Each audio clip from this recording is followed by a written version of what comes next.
Bonjour et bienvenue sur votre chaîne Vision Plus Télévision. C'est avec les mêmes plaisirs que je vous retrouve une fois de plus pour parler actualité politique de notre pays. Comme vous le savez, depuis hier, na Sénat, na Congo, na Sénat, na Bisso, moi, nous ezalaki kuna entre les sénateurs.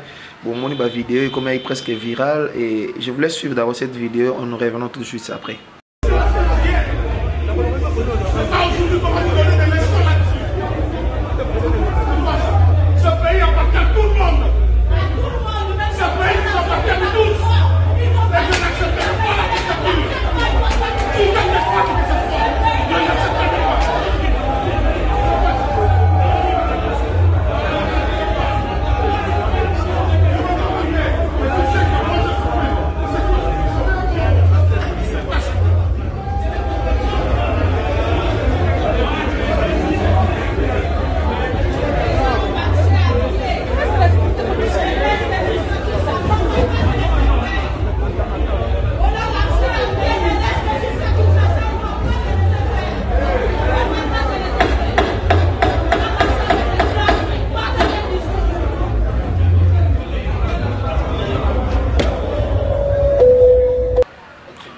Comme vous le voyez, comme vous l'avez suivi, au Moni Lobby, na Sénat, moi, nous écoutons. Mais pourquoi ces désordres là au Sénat hier? Pourquoi Batelemaki, moi, nous écoutons presque bitumba, presque qu'on soit les uns avec les autres. Mais qu'est-ce qui était à la base de tout cela?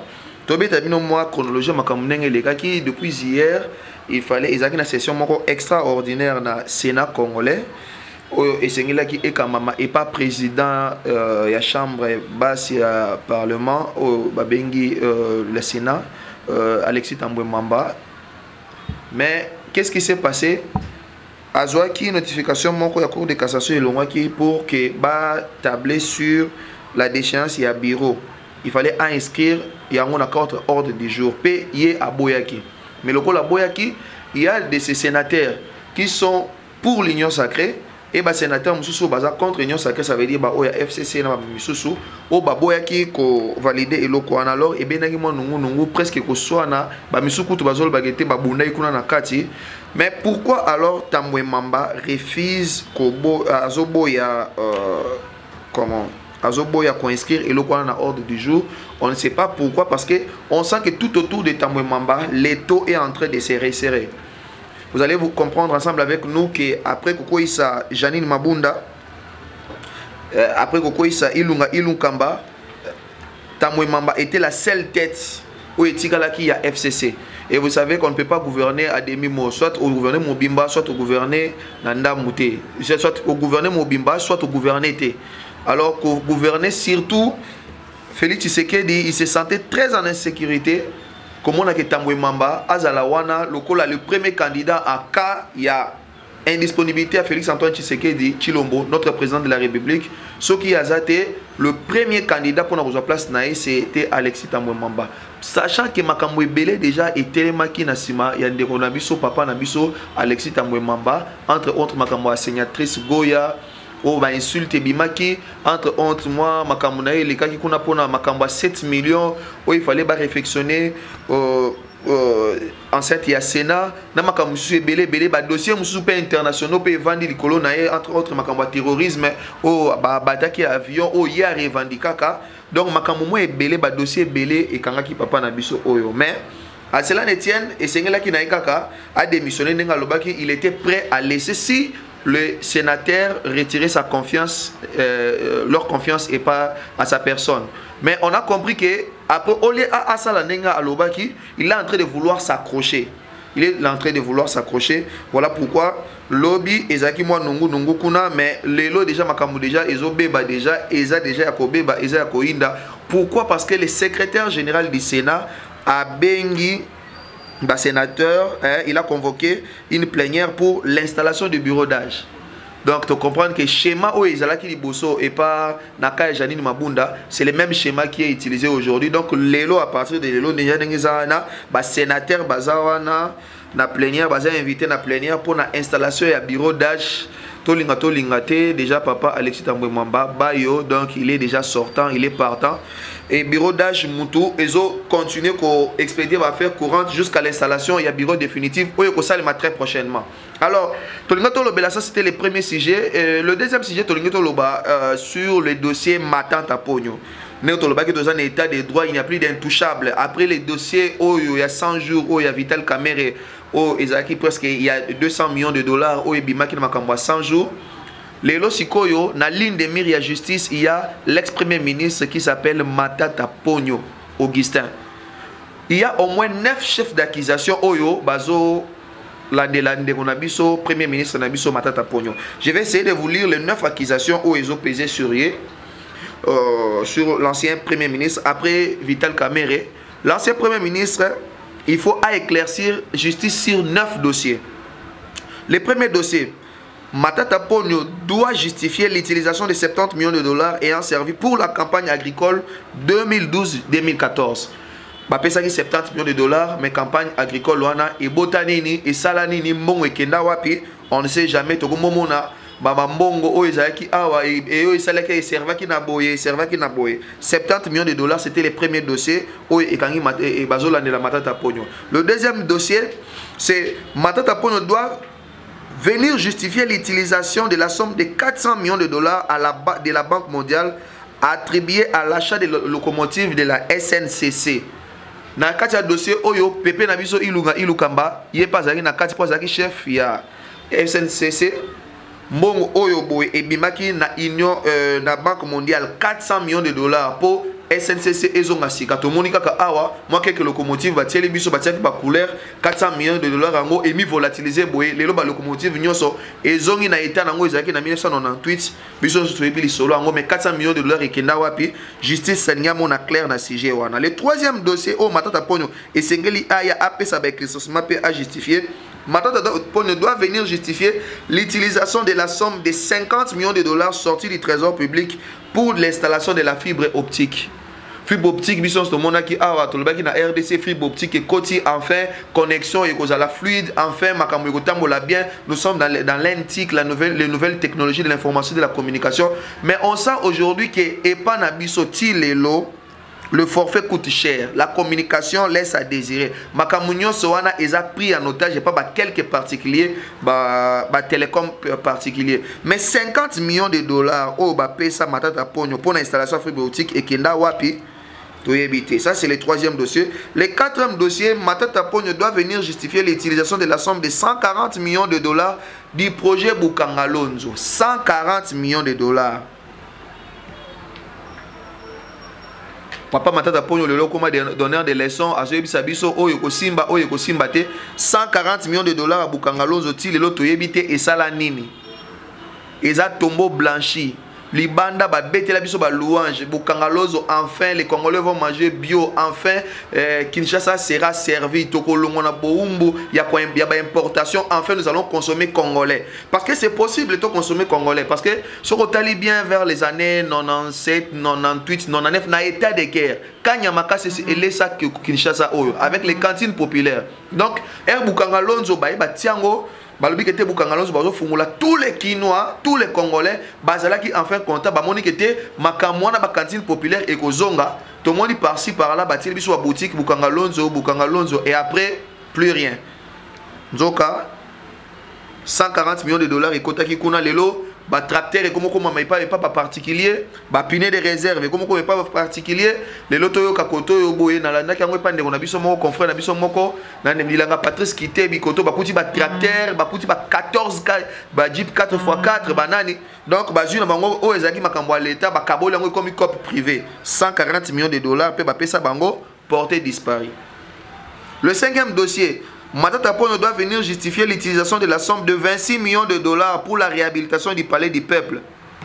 Ah! On a 26 millions. 26 millions de dollars, palais du peuple, il fallait réflexionner en gros. Ming na era makama francophonie, mais 26 millions de dollars et bima. Mais Moussalo et Salema, est-ce que quelqu'un a 26 millions de dollars? Il y a un peu R mokoto vanda na ntolo banana R mokoto vanda na toza la rabat. Ba montant dans les rebimaka, les ba proposer ba montant, nous devons faire autant de millions pour faire ceci, pour cela. Pourquoi ne pas mettre une contre-commission, il y a contre-expertise pour tout le monde clair? Pourquoi ceux qui montent à 50 millions et bimi, 36 millions, 38 millions et bimi, 140 millions, 140 millions et bimi. Est-ce qu'il n'y a pas de cabinet d'expertise privé? Oh bah oui, il y a la contre-expertise. Bah réellement, si les devis au bas ici répond réellement aux besoins et ceux qui ont surfacturé, bah ça pour que l'État n'a pas peur de mon minité. Pourquoi ne pas le faire? 26 millions pour la réhabilitation, il y a Palais du Peuple. D'un côté, M. Soukouna a payé Sénat, payé Palais qui moi 7 millions. Bah on se mis balai. Bah oui, bah on a la justice et mon un peu clair. Le sixième dossier, Matata Ponyo doit venir justifier l'utilisation de la somme de 22 millions de dollars pour la pose de la passerelle à Kinshasa. Les autres, que chaque avenue limitée, la partie limitée, la première rue limitée, si tu comme un aéroport et vous en avez passerelle parce que tu as accident, ça les malais, tu as quand ils sont limité, à limité résidentiel, industriel ou bien vice versa, boulevard, le monde, mais comment il y a la cimetière? Pourquoi? Parce que passant, quand ça a difficulté et vu que mis tout cannabis boy makamuna ngongo to ebika ba état nango eza bien te mari ba contrôle technique mais comment nango copie ya batu biso to ebi yango comment nango cop na cop to comprendre que ezaki c'était une nécessité ba tia ba passerelle ba ebisa biso ba passerelle ekoya mais 22 millions de dollars ba pesa pour na ba passerelle wana mais jusqu'à présent to monaka passerelle de kobanda première iti to komana chango ya que 6 passerelles. Mais il fallait faire ce qui 12, ce qui 14. 22 millions et Kenda Wapi, Matata Ponyo, c'est le sixième dossier Oyo, Bazo Sengaye, éclaircissement pour la Makambo, ou Yambongo. À le septième dossier, Matata Ponyo doit venir justifier l'utilisation de la somme de 190 millions de dollars pour la construction des salles municipaux. 190 millions. Makambo, ils ont passé. Nous comprenons vraiment. Les stades municipaux, nous sommes tout le monde tiré là quand on chantier Tilelo. Mais mon ebima, il y a Bandal Tilelo, sans suite. Oh, il y a Kitambo, sans suite. Il y a 4 janvier, sans suite. Il y a Massina, sans suite. Moussou Sogi ya Barumbu, sans suite. Mais 190 millions de dollars, papa Ozoa yango, ezambongo ya l'État, et Kenda Wapi. Et heureusement que tout ça l'état de droit, vraiment côté on a vraiment coup de chapeau, et pas président Abisso Félix Antoine Tshisekedi, il touche le bazar de ce soutien. Tout le monde a les aux tribunes, aux conseillers, aux experts. Mais ce n'est pas un problème. Mais au gérant qui bon, on a sala qui n'a nini 190 millions de dollars pour les stades municipaux. Et ça que le malam tokobo ya président Kabila Kabange. Alors que le au moins chaque district il y a Kinshasa et ça a moins un terrain pour épanouissement Makambo. Et ici chez nous, nous avons senti que c'était un besoin, une nécessité. Pourquoi? Parce que même les Jeux africains, même la francophonie, même une Coupe d'Afrique peut être jouée ici à Kinshasa avec les stades municipaux. Mais 190 millions de dollars et bima. Tout le monde a un stade en OP et bima dans le septième dossier, Matata Ponyo et Sengelo le Baliboso na Banzo di Bamona clair. Bon, on a ça dans le huitième dossier. Oyo bazolangela Matata Ponyo. Matata Ponyo doit venir justifier l'utilisation de la somme de 200 millions de dollars pour la construction de l'hôpital du cinquantenaire. Papa, depuis toi pas namiké, depuis toi pas namiké, toi na Kinshasa, tu bien en place on a Koweït. Et ça là déjà les bâtiments déjà existaient. Tout le monde a comme un camp militaire, comme on fait na soda na bas na bango. Bon, tout le monde bah ici biso kete ba osala hôpital du cinquantenaire ba zozong sango quartier IM institut médical et zozong a biloko nyonso na ça c'était beaucoup d'espoir, c'était une très bonne chose. Et d'ailleurs nous tous nous avons acclamé ce projet. Mais curieusement 200 millions de dollars et bimaki na trésor public.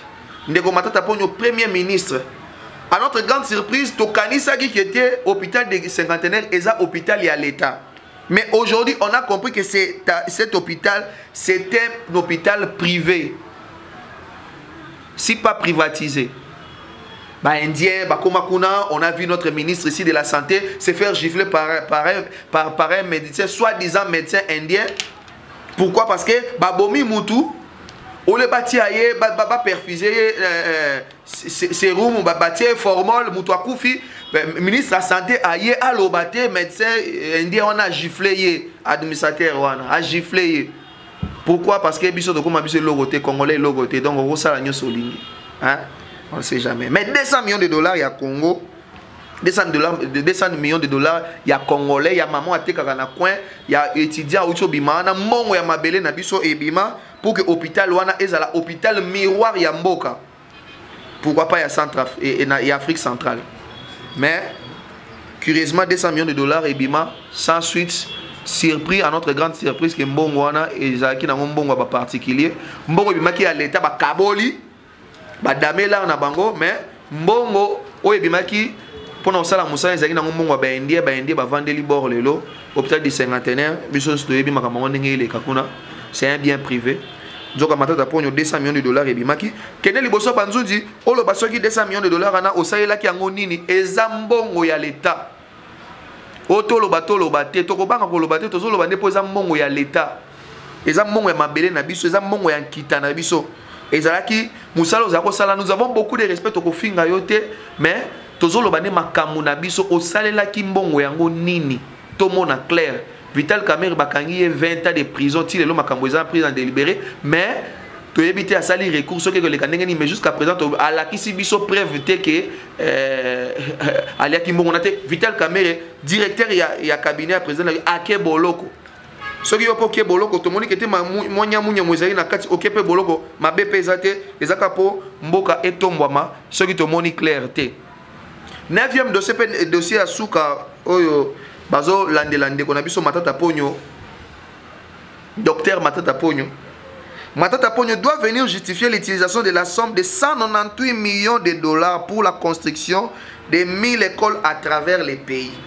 Oh 1000 écoles on donga ba oh ngana ebite na ite bande ko na réalisation na simaso ba monaki 1000 écoles ngo poto mona ba école ngo ka awa ba école o izaki na Kinshasa awa ba école ezanga manzanza ezati lelo soko ke na bumbu ke na makalo ke na ngiringiri okuta bana misu ba ofana na bango na se okuta ba école misu ezanga na ngo ba tol natanga ta kombo ya député moko boye ti soki tinga pululu ayaki na école moko ya bumbu vers l'avenir mafuta wana akebuna bo école ezanga ba tol député comme pesa ba tol mais ok ba pesa ki mbongo pona 198 millions de dollars pour la construction de 1000 écoles à travers la République. 1000 écoles wango wapi. IGF musala yango. Kene landela biso ba école wango matata ponya tongaki. Na kweni ni pe ba école wango ya ndenge nini? Pe totala soki mbongo oyo ebimaki réellement esalaki musala nango. Tomoni bato bakomi ba trop riche, ba extrêmement riche, mais avant ko to yebaki soka zaki nango combien. Yango to lo ba pe en passant par ricochet na lo be dans comment wa union sacrée. Ozawa union sacrée ozokota union sacrée na gouvernement gouvernement union sacrée obizonyo so miso eza ko fungwama to yebi ndenge ozokota to yebi salaire na yo to zotalela ope ndenge ozobima ezate ko koti lelo kaka bona union sacrée lobi to mona okomotonga ba immeuble ko mata lokwa mayebo na Kinshasa awa to kolandela yo biso nous ouvrons l'œil et les bons pour que tout oyo mboka etelema na alima na boye to kolobati bokoyoka. Le dernier point déjà les lois na RO analyse oyo kuna na Assemblée nationale déjà na il s'agit l'autre fois les tickets gagnants ou les tickets il y a union sacrée pour na bureau définitif il y a Assemblée nationale na il s'agit déjà. Et quand je disais cela, mutumoko benginga lobi bino bokomo lo ba makambu boendenge ni est-ce que boza sir na makambu wana lelo toye ko okomondi manga ke mboso ko dia yeka ne mutakoza la président ondiminga ke Jean-Marc Kabundi yenda kozala premier vice-président. Donc lelo déjà ndengeza wana malgré Daniel Safa lobi ebele obateli na Jean-Marc Kabundi mais les tickets il est le seul et l'unique candidat vice-président. Et mboso ko dia Pwanga il est le seul candidat à sa succession. Bon, il était le président du bureau d'âge et il sera aussi le président du bureau définitif parce qu'il est le seul. Attends, des personnes vont voter, c'est la démocratie. Bon, on ne sait pas, Union Sacrée Angola, la loi du plus fort est toujours la meilleure. On va voir les résultats. D'ici là, je vous reviens pour d'autres informations. Mais entre-temps, c'est vrai qu'on a la partie politique, c'est vrai qu'on a le regroupement politique, mais que l'amour du Congo prime plus que toute autre chose. Et je dis merci à Trisco qui était à la caméra et Kwaku Vantoto à la réalisation. Je dis merci à la grande équipe de Vision Plus Télévision et je vous dis bye, à la prochaine.